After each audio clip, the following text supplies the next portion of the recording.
You probably operate under a simple, rational assumption that rules exist to make things efficient, that they're the bedrock of any well-run system. But here's the thing. That mental model is flawed. It completely fails to explain how the relentless search for consistency actually, systematically, grinds a system to a halt. It all starts simply enough, right? To manage any kind of complex activity, whether it's a small team or a giant global company, you start with rules. It's the very first step we take to create some kind of order out of potential chaos. And the whole point of these rules? It's to guarantee that if you put the same thing in, you get the same thing out, every single time. They're designed to engineer a predictable, repeatable process. And so far, this model seems perfectly logical. From there, it's a very short leap to the conclusion we all tend to make. A consistent process has to be an efficient one. I mean, if you remove all the variation, you should be able to optimize for speed.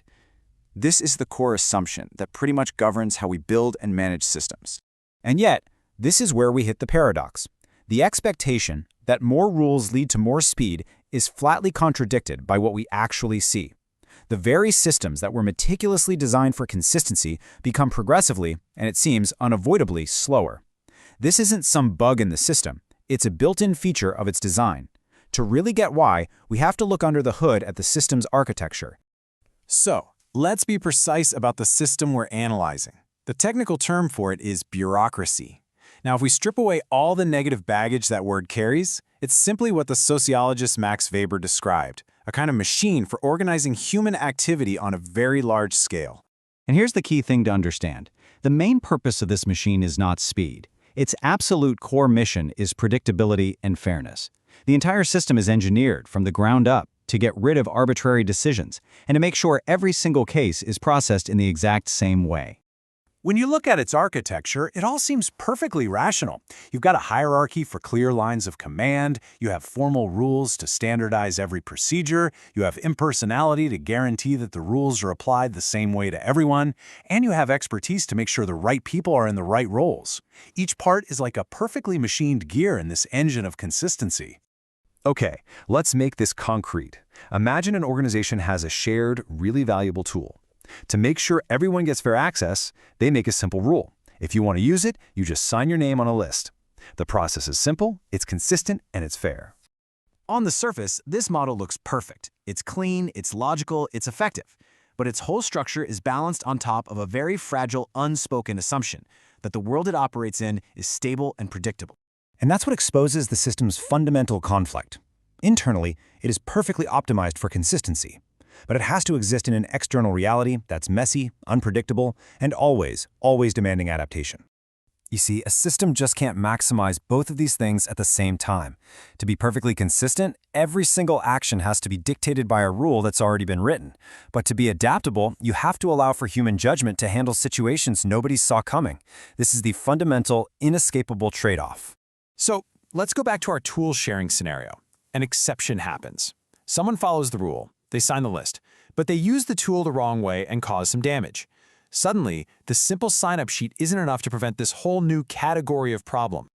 Now, the system only has one valid move here. It can't allow for individual judgment because that would violate its core principle of being impersonal. Its programming basically allows only one response: create a new rule to cover this new exception. This action kicks off a feedback loop that will define its entire future. And the result? That simple sign-up sheet? It's gone. Now users have to fill out a form specifying what their project is and acknowledging the terms of use. Every single new field is a logical patch designed to fix the last failure. And just like that, complexity has officially gone up. But of course, the real world doesn't stop. It is relentless. Another exception pops up. A user leaves the tool dirty. Well, the existing rules don't say anything about cleaning, so the system responds again in the only way it possibly can. So the form expands yet again. Now it needs a manager's signature to verify the project's legitimacy and a post-use checklist to confirm the tool's condition. The process is definitely more robust, and it's certainly more consistent, but it is also, without a doubt, slower. This gradual pile-up of individually rational rules, this is what we all call red tape.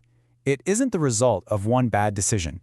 It's the totally logical consequence of a system built for consistency having to deal with a complex world over a long period of time.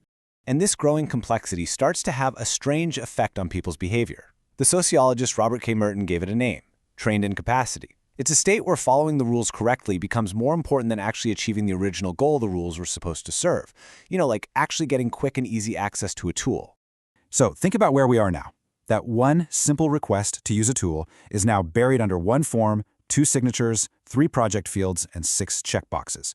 What started as a single, simple action has become a dozen different procedures, and each one is basically a fossil, a remnant of a problem from the past. This is the end state that Max Weber famously called the iron cage. The system's own rational logic ends up building a prison of procedure, trapping the people inside it in the very processes that were supposed to create order and fairness in the first place. And this brings us to the most critical insight of all. The system's slowness is not a sign that it's malfunctioning. It's an emergent property. It's what happens when the system operates exactly as it was designed to, perfectly applying its rule-making logic to every single exception it ever encounters. What's fascinating here is that there's no villain in this story. No single person or rule is to blame.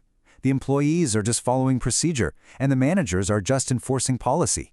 The failure isn't in any of the components. It's a predictable outcome of the structure itself. So, we have to stop thinking about this chronic slowness as a bug that needs to be fixed. It is a feature. It's a direct, unavoidable consequence of a design choice that prioritizes perfect, impersonal consistency above every other possible goal. And what this all reveals is a fundamental trade-off, something that lies at the very heart of any large-scale system. The pursuit of perfect fairness and consistency through rules will always generate a hidden but inevitable cost: the steady, grinding erosion of speed and adaptability.